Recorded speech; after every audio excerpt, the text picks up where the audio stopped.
Hello and welcome to another Demon 212 PS3 review. Today I'm going to be taking a look at Twisted Metal, far later than I originally expected. Quick explanation: first it was pushed back in Europe, then the person who dispatched it took forever to actually dispatch it, and, well, I say the person, the company, and it arrived days late. Then there's the fact that I'm currently flued up and I've had to wait a couple of days then to make sure I was feeling okay enough, and while I still feel like shit, I'm okay enough to do a review. Although that'll be why I sound dodgy, because my nose is currently stuffed up to hell. And then there's the fact that my brother's been working like a dog and hasn't had the time to edit it. So hopefully you'll be watching this when it's still current.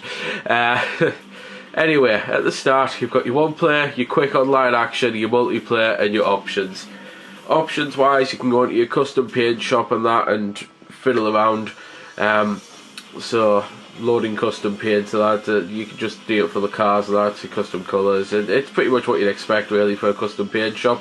It's kind of cool that they've added it. Controls, you can change your controls to a few things, but you can't fully customise them. You can make race controls, classic Twisted Metal, and dual stick controls. And dual stick basically means you can have gas in reverse as the right analogue and turn as the left analogue, and your main weapons are things like R2 and L2 and that. You can turn your vibration on as well. Display is just the usual, make the brightness to the point where you can see the picture but just barely. Audio and movies are pretty self-explanatory. I'm going to start with a single player game, of which I don't want to spoil anything for anyone, so I'm just literally going to start at the very beginning, and then I'm going to cut into the multiplayer options to explain how they've done it with this one. So here I am on the single player, and the single player basically works mainly a lot like the online, for the most part I should say anyway, because the whole point is I'm in a battle now and I've got to fight people, and you can play the challenges, and you can go into a challenge mode as well in the single player, and that's basically where you choose online style gameplay but offline, so if you just want to practice against bots. You choose your vehicles, of which I've chose the one I got free as DLC when buying the game, Axel, and you play through the campaigns. And you might immediately notice there I've specifically said campaigns rather than arcade mode. For those who don't know, gone are the days where you just pick a character out of a lineup of say 12-13 characters, and then you'd go through, you'd fight the bots level after level after level until you got a really cool arcade clocking sequence, and you'd then start all over again really. They've completely removed that aspect of it. It's now actual campaigns for only a couple characters. So it's a bit of a disappointment in one sense, because part of the fun with Twisted Metal for me was always getting everyone to ending sequences and saying them, but at the same time they are pretty lengthy campaigns, so it does give you a lot to do, and it's well worth doing if you're going to play online, because, and this is the first thing I'm going to slate the game with really, the online multiplayer is COD but with cars, because there's a load of unlockable stuff for people to be able to get better weapons than that, and it's one of the things that I don't know why they've added it. I don't think the franchise ever needed it, and it does mean that whoever gets the game and plays it the most will automatically have a leg up, which is especially great for European customers, because as I say, we had a month delay, so there's already some people out there who will most likely have everything unlocked. It's the type of thing that people probably always think I'm going to the extreme saying that, because who has the time to play? But as a quick example, Gears of War 3 recently released its Prestige DLC, and you don't get any weapons for it thankfully. It is just a straight out numbers game, so you go from white numbers to green numbers to blue numbers to red numbers. So effectively red number 100 is actually level 400, and in the first 2 days of that update coming out, me and my mates had a huge bash on Horde mode, and we actually got about level 35 to 40, depending on, you know, how many games we'd played, because a couple people could only join later and that. So I'd say level 40 was the highest we got to out of the 5 of us. And 2 days after, as I say, I went on and found someone who was level 69 red, so essentially 369. So in the space of 4 days, he'd gone up 200 and odd levels. So the fact that the States have had this game for a month, I don't think it's out of the question to say that they'll have probably already unlocked all of the best stuff. So it does give European players a bit of a disadvantage, which is a shame. So I suppose I might as well cut into the multiplayer options now, at least to show things off. And do remember when I said I felt like crap. I'm currently just driving around. I've noticed I've been shooting civilian cars rather than the actual enemies I'm supposed to. But I've pretty much said all I can really about the single player. The whole point is it's a couple of campaigns, and you can play them co-op, thankfully. You can also play the game 4-player split screen if you choose, and personally I'd much rather play it 4-player split screen than online, because at least 4-player split screen, it's not going to be a case of whoever plays it most wins, because we're all going to be playing together at the same time. But, as I say, I'll cut into the online options now to at least show you the types of things you will be unlocking if you play the hell out of the game. So, first I've went to the create a game menu, to be fair, to show all the types of things you can have. So you can choose your category, free-for-all, team and nuke. And nuke, the only mode there is nuke. Team games, you can have team deathmatch, team last man standing, team hunted. Free-for-all, you can have deathmatch, last man standing, hunted. And you can set all that up if you want to. Yes, exit the game room please.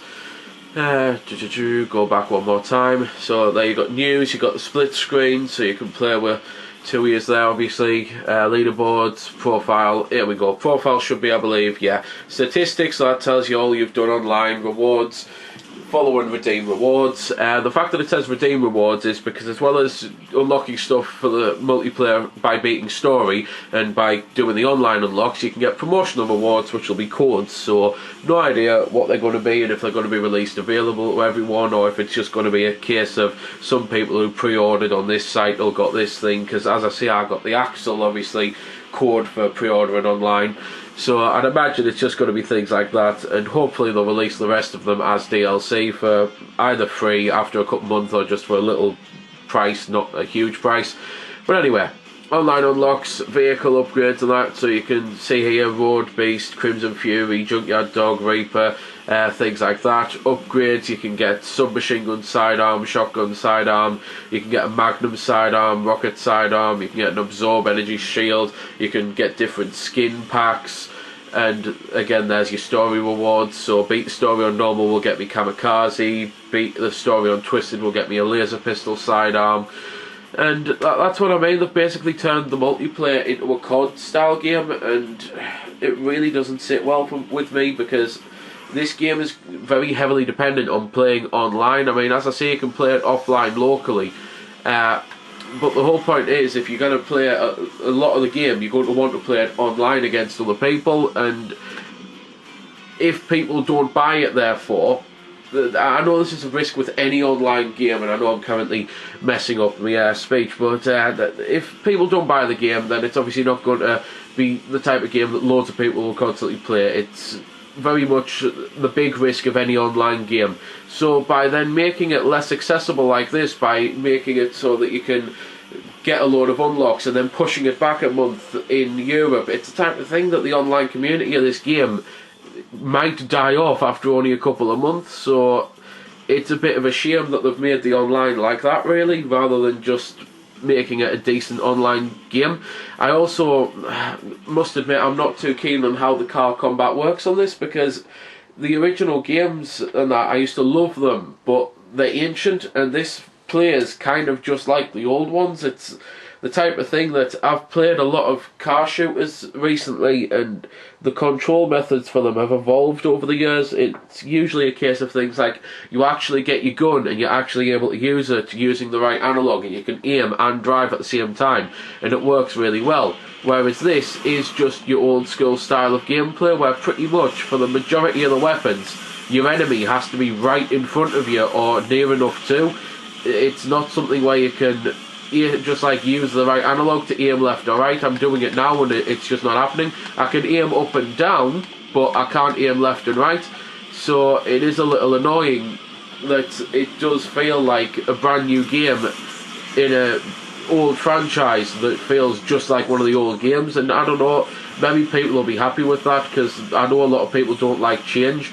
But there's change for the sake of change, and then there's change because the genre has changed for the better. And I personally think that I would enjoy this game a hell of a lot more if I had proper aiming. I mean, now I'm getting absolutely pummeled from behind. It would be really great if I could just swap to my missiles, aim a cannon round on the top of me and fire behind us. It's just annoying, it really is, some of the things they've done to it. because it did have the potential to be an amazing game, and don't get me wrong, it's still a good game that does succeed in a lot of ways, but if the online community dies, then the majority of the gameplay dies with it, because they're focused on that. I mean, I understand the campaign modes are lengthy, but couldn't they have also put in the arcade modes as well with a load of different characters? Couldn't they have expanded other options and made it more accessible, made maybe a ranked online system for skill points and that, and you get different names and titles, but then also made just a free-for-all anyone mode where you get all of the equipment accessible right away, because there's probably going to be a lot of people out there who'll get sick of the game after a couple hours of trying to unlock the better weapons and getting pummeled. So things like that would make the online gameplay better. It would make the community better and more expansive if people could just jump in and play with any of the weapons and any of the vehicles. So I don't know, maybe when they make the next one they'll change some of these things, but obviously that's if they make the next one, because there's all sorts of stories going around about how the lead developer, David Jaffe's, left the company, and then there's people saying he hasn't, and there's people saying he will, but at a certain point, and it's just the type of thing that it's annoying that we've waited so long for another Twisted Metal. There's so many things they've got right, but it's just a few things that I personally think they've got wrong, and we may never get a fix for them because we may never see another game in the series. So there we go then. That's been the review. I hope you found it helpful. I don't score the games because that's based purely on opinion, so instead I'll leave you to make your own mind up.